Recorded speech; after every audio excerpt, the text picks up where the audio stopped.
ZenFone Max M2? ZenFone Max Pro M2. ZenFone Max M2.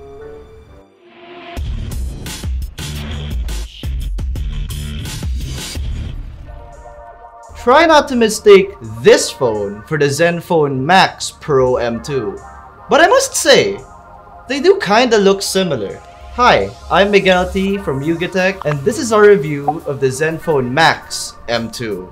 It is definitely another contender in the budget segment, and the Max M2 is an evident testament to ASUS's continuous improvements with their ZenFone Max devices. We've spent a good amount of time with this one, and now we're ready to share our experiences with you. From afar, the ZenFone Max M2 looks similar to the design of the Max Pro M2. But taking a closer look, it doesn't have the same glossy back. Instead, what you get is a metallic build that's actually not overall made of metal. We can still see some polycarbonate parts, and honestly, that does make the phone feel a bit more sturdy. And unlike the Max M1, the Max M2 gets revamped with a wide notch to follow last year's trend. The left side gives space for the dual nano SIM and micro SD card tray, while on the right are the standard volume rocker and power buttons. Something I can't help but notice is how buried these side buttons are. It really takes a lot of getting used to coming from a smaller phone for me, so it really makes me feel like the ergonomics of this phone is off. At the top of the phone, we get a 3.5mm headphone jack and a single noise-cancelling microphone. Come to the bottom of the phone, you get a micro USB port, the main microphone, and the loudspeaker with an open hole design that gives the M2 a much more fresh look, kind of straying away from the norm with the whole grille design for the loudspeaker. Now flip on its back and you'll find dual 13MP plus 2MP rear cameras, LED flash, and fingerprint scanner. Moving on, with a 6.3-inch IPS screen packed with 2.5D curved glass, you get a 19:9 aspect ratio at a 720x1520 screen resolution. It's slightly awkward through my eyes since I'm just used to seeing a 1080p resolution on most phones, but frankly the colors look accurate and sharp. And it's good that it's bright enough under direct sunlight even at just around 70% brightness. One thing to note is that if you're watching YouTube videos on this phone, you can only get a resolution of up to 720p. It's a bit disturbing for my eye, but I digress. For sound quality, it's loud and crisp thanks to its 5-magnet speaker with NXP Smart Amp. The highs and mids can be heard easily, however, the lows are a bit lacking. But they aren't non-existent as compared with some of the phones in this price range. Now, let's look at software. Unlike the ZenFone Max M1, the Max M2 now runs on stock Android based off Android 8.1 Oreo. And I like how it maximizes a simple and easy to understand interface. Swiping from the bottom of the screen gives you your app drawer, and swiping from the top of the screen gives you your shortcuts menu. Moving on to storage, out of 32GB, only 22.1 gigs is usable. And that's because of pre-installed apps. That's kind of disappointing because I expected a lot more knowing it runs stock Android. But that's okay because it does have a micro SD card slot with upgradable storage up to 512GB.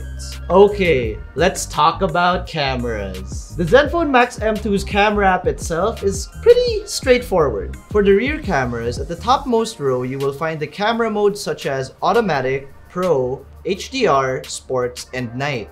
There's also flash, beautify, portrait, and normal settings. The rear cameras produce decent photos under good lighting.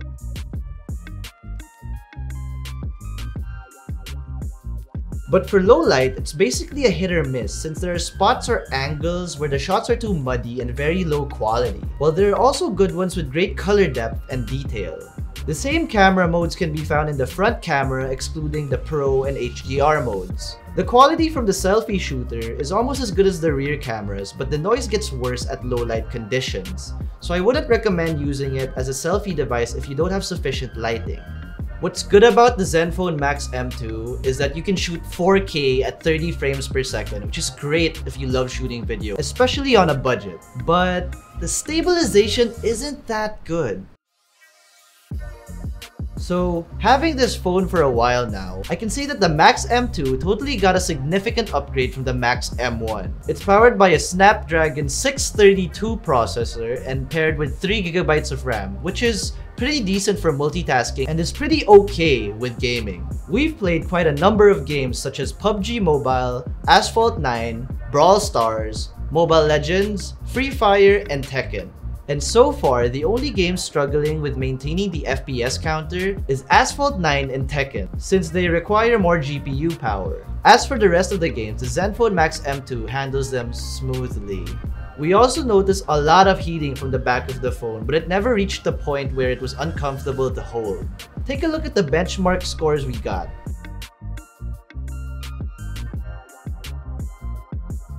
For security, the fingerprint scanner at the back and face unlock works well and can be considered average in response time and accuracy.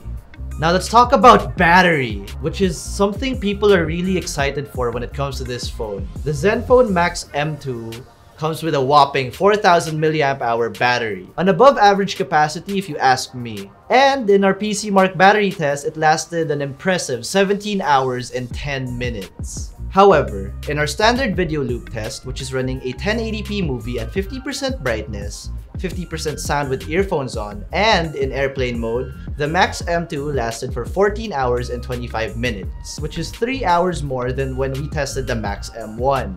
This means that its battery optimization has improved, and that's great! And now, the price! For 8,995 pesos, you can get a good performing phone that can last you the whole day. Of course, take note that you'll be getting an HD Plus resolution and decent camera quality. But for sure, this will still be a reliable daily driver. The ZenFone Max M2 definitely leaves me with a great impression overall, especially in the performance aspect. And if you're coming from the ZenFone Max M1 or any other Snapdragon 625 smartphone, the price to spec ratio is already good and very affordable. So I recommend that you go and try it.